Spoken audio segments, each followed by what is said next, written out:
I wanted to be at Texas State. I chose to be at Texas State. I'm from Texas. That was important to me. I always knew if the right guy got this job, you better watch out. You better watch out. This is Win Now or Get Bit, episode 199. If you don't already know, I'm Kev Tardello, coming to you on Friday, August 8th, and we've got a new studio. If you're watching on our YouTube channel, Win Now or Get Bent on YouTube, please subscribe. You can see me in a brand new studio. I've been building it for the last month. I had to build it, then take it all down because it was wrong, and rebuild it, find a new location for it, put up all these foam panels, set up my desk right here. It's perfect. It's amazing. This is great. It's something I've been thinking about doing since the new year hit when I moved my son right before he turned a year old. We moved him into my office where the old studio was. And it was just, I had to work around him napping. If he went to bed at night, I couldn't record. So it kind of, in the spring, it was really hard to just get things done. So I thought of a lot of different options, maybe going somewhere and renting a little spot, paying a monthly fee. They have those options. There's actually a really good one on the Square for like $100 a month, but it wasn't exactly what I was looking for. So I made my own solution. One man's garden shed is another man's studio. So here I am. I'm in a shed in a garage, calling it a studio. The wind in, baby. I love it. I am so fired up to have this for the 2025 season. When they tell you that, don't let them tell you Kev Tardello is not dedicated to the game. Okay, I'm building my own studios out here, but this is going to be great. It'll reduce the impeding of the podcast progress by children screaming in the background significantly, and cats. There's a cat always meowing inside. He may make appearances in the garage. He likes to hang out here, so we'll find out how that goes. He actually has easier access to me here than he did inside, so we're gonna have to watch out for that guy. But I digress. We're gonna talk about fall camp. The Bobcats have wrapped up just about halfway through fall camp, so we're gonna discuss that. If you heard Wizard Wednesday, my guy Zachary Webb, our great producer, the Wizard Zachary Webb. If you heard Wizard Wednesday, he talked a lot about the offense. I've got a few more offensive notes, but I really want to talk about defense today. So that's what I have for you coming up. But before we get there, this episode is brought to you by TGC LLC, the GalindoCollective.com. That's Galindo. GalindoCollective.com, a team of professional consultants dedicated to helping others realize their business potential through people planning and practice. Their services cover a wide range of areas such as business strategy, marketing, human resources, and financial planning. If you own property or a business and want to maximize its profitability, contact TGC at thegalindocollective.com and follow their social media platforms on Twitter at TGC_LLC and on Instagram and Facebook at the Galindo Collective. Shout out to my guy, Rick Galindo, a true Tech State sicko, a Tech State grad. This is the third season he's partnering up with Win Now or Get Bent. Can't thank him enough for that. Check them out at thegalindocollective.com. That's Galindo, GalindoCollective.com. I also talked to my guy, Rick Galindo, about our TGC ticket giveaway, and we are on once again for this season. Can't wait for that. That's always a fun deal to get you sickos some tickets, get you seated at the game. It's a great turnout every time we did it. Seemed like somebody showed up to fill those seats. Greatly appreciate that. No one trying to sell them on the black market or anything like that. So we will be doing that again this season. So look out for that. Thank you again to TGC. All right, let's get to these Bobcats.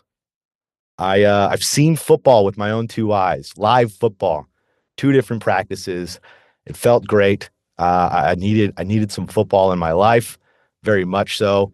Got to watch my Raiders play last night. Some preseason football, not bad. I'm irrationally excited about Jamal Adams, Devin White, Geno Smith. They're inevitably going to let me down, but I feel good. I feel good. Everybody looks good. Dante Thornton, look out for that rookie. You fantasy football players, bet you can find him after your drafts if you haven't done them yet. Dante Thornton. Raiders do not have very many receivers. 4th-round receiver. He's 6'5", ran a 4.3 40 out of Tennessee. Not a ton of stats, but a lot of yards per catch. He looked pretty good in that preseason game. All right, that's it for Raiders Corner. Thanks, everybody, for dealing with that. except Thad. I know Thad enjoyed that. Shout out to Thad. Marshall Burns too. I think you're a Raiders fan.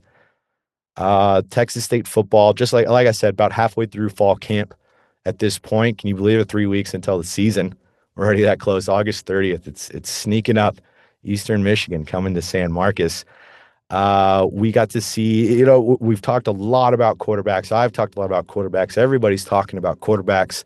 I have to touch on it quickly, but I'm going to move on from it rather fast because I think Brad Jackson has it locked up. I see him at practice, and I'm like, yep, that's your number one quarterback. You can see the way the team reacts to him. You can see the way he leads the team, how he carries himself. He has grown significantly since last year, not just in stature, but in his leadership qualities and things of that nature. It's definitely his team. I think I went into fall camp with a few questions about him, most notably, like how strong is his arm? Because we did see him in 3 games last season. He'd come in sparingly. It was primarily running the ball that we'd see. He did have that passing touchdown, but that was on a bubble screen to Drew Donnelly, went for 60 yards. That speedster. He did a lot of good things in track too, Drew Donnelly. So we had some questions about, okay, let's see his arm. So the first 2 days, whenever I'd see Brad Jackson go out there, they don't really let us see a lot of team, but whenever they're doing quarterback drills and everything, I want to see the strength of his arm. Because in this offense, this style of offense that they've run, this vertical choice, those wide receivers are basically standing on the boundary. They're all the way at the sideline. So you have to have a quarterback with a pretty strong arm. G.J. Kinney, his first 2 his first 2 rounds as the Texas State coach, his first 2 years as the Texas State coach, he had quarterbacks with really strong arms, specifically T.J. Finley, an incredibly strong arm. Justice for our guy, T.J. Finley. It seems like he got in a little bit of trouble buying a car on Facebook, didn't get the title. So I don't think he's playing anywhere right now, but that's a real shame for T.J. Finley. I really like that guy. He's a good guy. I know he's a father, real nice dude. But he had an incredibly strong arm, probably the strongest arm I've seen here, not necessarily in distance power, but really in the acceleration out of his hand. I felt like it went from his hand to the receiver at a really high velocity, higher than I've seen. I looked at that and was like, that's a really strong arm. That's why he had no problem with those wide throws from the middle of the field or the opposite hash mark, sometimes to the other sideline. He had no issues making those throws. Jordan McLeod didn't have as strong an arm, but pretty close, strong enough, definitely could make those throws. I wanted to see that from Brad Jackson. Saw that strength on display at these 2 practices. You can really see his arm. He's not just a runner. I wouldn't say it's as strong as either of those prior 2 that I just named, but he's also a lot younger. I mean, Jordan McLeod was 25 last year, so he's a lot younger, being in his redshirt freshman season going into it. So I think he has a lot of time to develop that strength and that power and everything. My other big question is the decision making, because we all know in the vertical choice offense, choice is a big thing, is a big part of it. Choice for the quarterback. How well is his decision making? We saw his decision making on display, but usually that decision was to run the ball, usually by design. So we know he can run the ball, but that'll get you a few first downs throughout a game, maybe a touchdown or 2, but it's not sustainable the whole game, running those quarterback sneaks. The real battles at quarterback number 2 between Keldrick Luster and Holden Gerner, or even Nate Yarnell. So really, that's one thing I want to look at. I feel like the Wizards going to explore that in Wizard Wednesday coming up, maybe next week. I'm not sure exactly, and I'll let my guy cook up whatever he's doing. He's cooked up some good stuff with the salty Sunbelt fans. What did he have? UTSA cheating last week as well. Good stuff. I appreciate him holding it down after I left for Florida. And when I came back, I've been singularly focused on building this studio. I wanted to build it before I did another episode and get it finished. So shout out to Wizard Wednesday holding it down.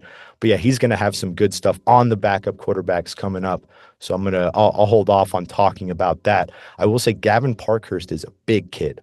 When I saw him out there, I'll get to see all 5 of the quarterbacks. Didn't see him throw a ton, just a little bit in warmups, but it's a big true freshman. I was impressed by his size. A little more on offense before I go to defense. On the offensive line, we heard from G.J. Kinney on Wednesday. He held a press conference after practice. Also really want to give a shout out to Texas State, the coaching staff with G.J. Kinney, media relations, Lindsey Olson, Albert Boone, who's in charge of a lot of the stuff in and out with the team, for opening practice this fall, at least for the first 20 minutes. That's all we need. It's great. I feel like I can see enough where I can talk a lot here and be confident with what I'm saying. I know they closed it in the spring, and a lot of that is because they're afraid of players getting on tape and potentially getting poached in the transfer portal.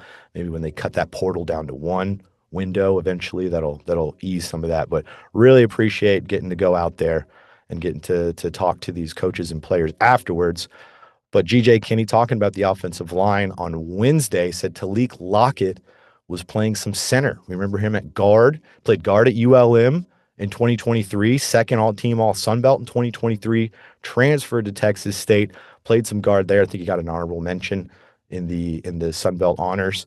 Has usually been a guard. Looks like he would be playing some center a little bit. So that's interesting. Maybe not fully confident in Ezra Dotson-Oyatade. Who knows what the situation is there? Even saw Amir Ross, true freshman out of Duncanville, 6'5", 360-pound kid. He was even getting in there at backup center. So they were cycling him in as well. Big number 70 out there from the little bit I could see. So it feels like every position is in flux, whether they're moving it around or they're seeing who works where. I mean, I was even seeing stuff like Sully Burns was playing left tackle. Seems like that would be the spot for Dorian Strahm, the left tackle from last year. I think they were just messing around with the lineup. I think Sully Burns is still going to be the right tackle, although Cam Schultz, a new player, JUCO player, he's competing at tackle position as well. So no position seems set in stone.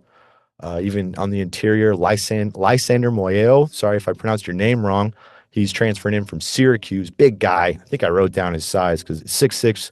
Oh no, 6'6", 360 is what he was listed at. Big guy. Even I've met him in the parking lot too after practice. He is every bit that size. He's competing for that interior spot. Seems like if Lockett moves over, Lysander could get in there at that guard spot. Emeka Obibo, we remember him. Him and his twin brother, they've been with GJ Kinney for a while. So there's a lot of competition on that offensive line. We're even seeing true freshmen get in there. So I think if there's really an offensive position where there's a ton of competition and there's going to be a ton of change, it's that offensive line, no doubt about it. A little bit on receivers. Jordan Martin made an appearance at that practice I was at, number 14. He looks like he got bigger in muscle and in stature and his height. Looks like, he was a true freshman last year. He's grown. Seems like he was getting out there. Kylan Evans as well, another big target. And Tucker Kazano, who's a true freshman. Those three guys, really big receivers, and which is very needed on this offense with something that has seemed to be just out of reach for GJ Kinney in this offense the first two seasons.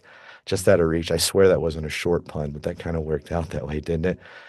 So it's nice to see some guys with size because we know Chris Don and Bo Sparks, they're going to be playing out wide. They're not in that slot. We're looking at Maven Anderson, Tyron Smith, and Ty Mims competing for that slot position.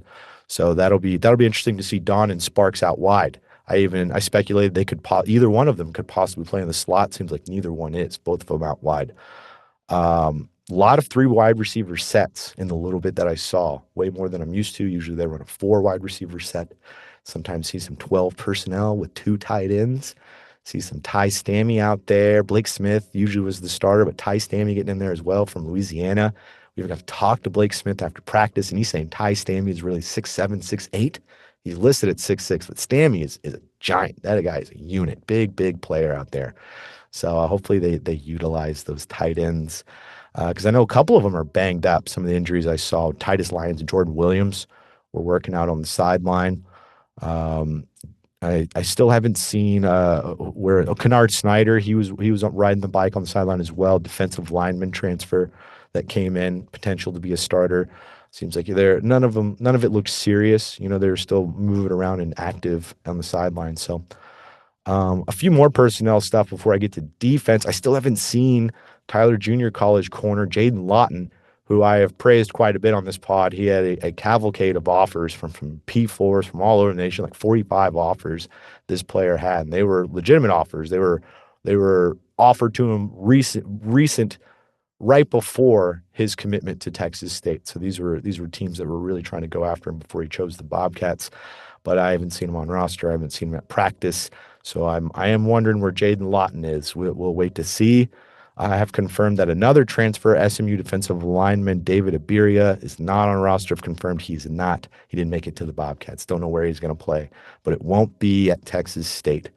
So a lot of depth on that D line was brought in through the transfer portal, but they lost one at least with David Abiria. They've got a lot more. I still think they're really deep. Even when GJ Kinney was asked, it may have been me who asked. I can't remember who asked which position is the deepest. I remember when the question was posed, in my head I was anticipating defensive line. That's what I thought for a while, and he actually said running backs and corners. So interesting stuff. They are deep at running, especially bringing in Tajay Atkins late in the summer.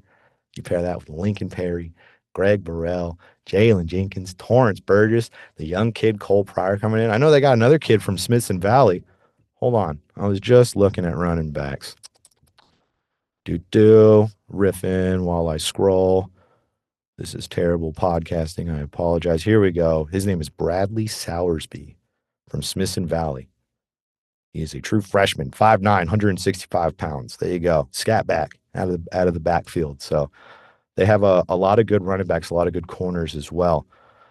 Defense, we got to talk to defensive coordinator Dexter McCoyle after the first practice they let media at, which was last Saturday. It was nice to see him get to talk. A lot of coach speak from him. I could see he's really grown in his coordinator role. And after it was his first year as a defense coordinator last year, great job in his first year, and he's really grown, especially with his press conference presence. You can just see him. Things like we have starters and starters in waiting, no backups. Starters and starters in waiting. Only as strong as our weakest link when asking what is the strongest position, which players are coming through. He's not giving it to you. DCs, they don't want to give it to you. They don't want to give it to the media. Habits reflect the mission. The standard is rising, or it's not the standard. A lot of that. It was honestly a great performance from a defensive coordinator at the podium, because defensive coordinators, man, they treat the media like mushrooms. They feed them crap and leave them in the dark. They don't want to tell you anything. They don't want you to know what's going on. So I appreciated that. I think of DCs in the past, or even someone like Everett Withers. He was a defensive coordinator before he came to Texas State. They're not bad guys. They're not mean or anything. They're just, it's just how they are. They're not giving it away. Offense coordinators, they're a little more open, willing to talk. DC's a little more militaristic in their approach. So I could see that in Dexter McCoyle. I think it's just his fifth year coaching overall. He played in the NFL for a good while as a safety. So, but I digress. I'm really bringing that up because I feel like this is an important season for the defense. A lot has been made about the offense, but I feel like this season is going to rely more on the defense than it is on the offense. I truly believe that, because with so many factors that are going in with the offense, they have a new offensive coordinator in Landon Keppel. They have he was a first-time FBS offensive coordinator.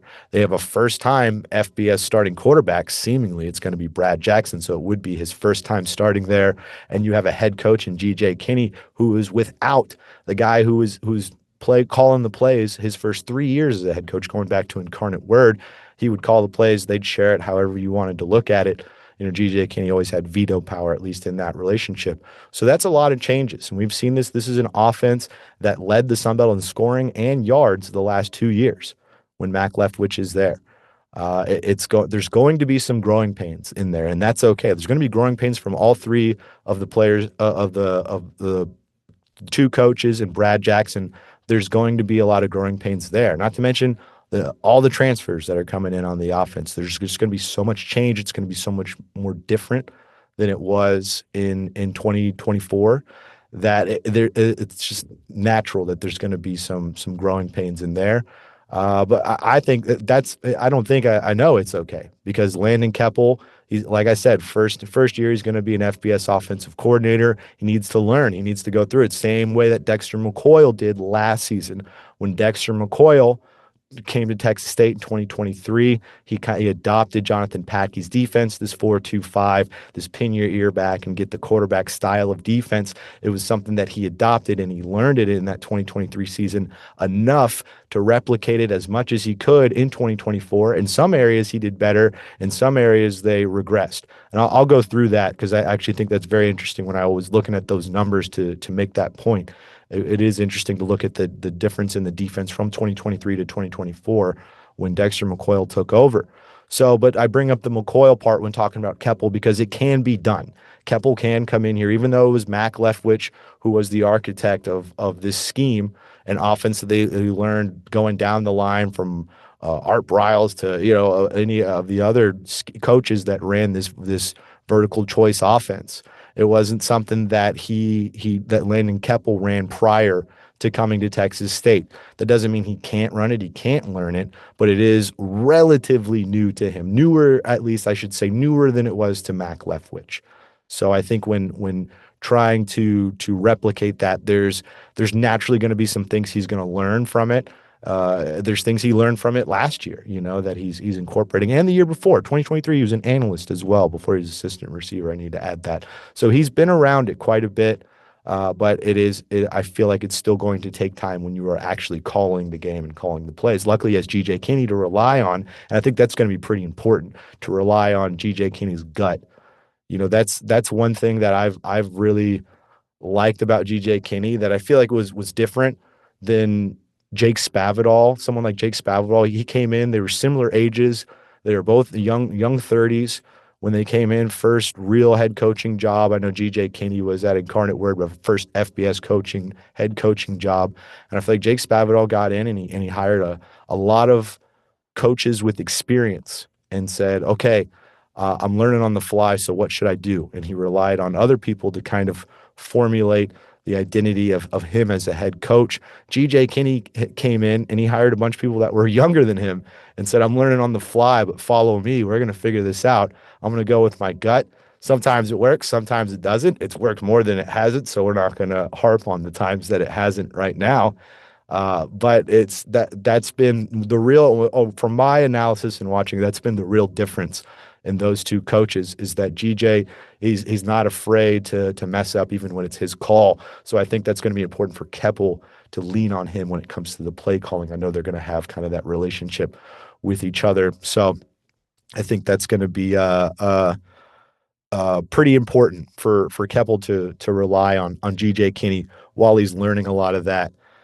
I know I was talking about Dexter McCoyle, and him taking over the defensive coordinator position last season after Jonathan Packey left for Duke. Jonathan Packey did a great job.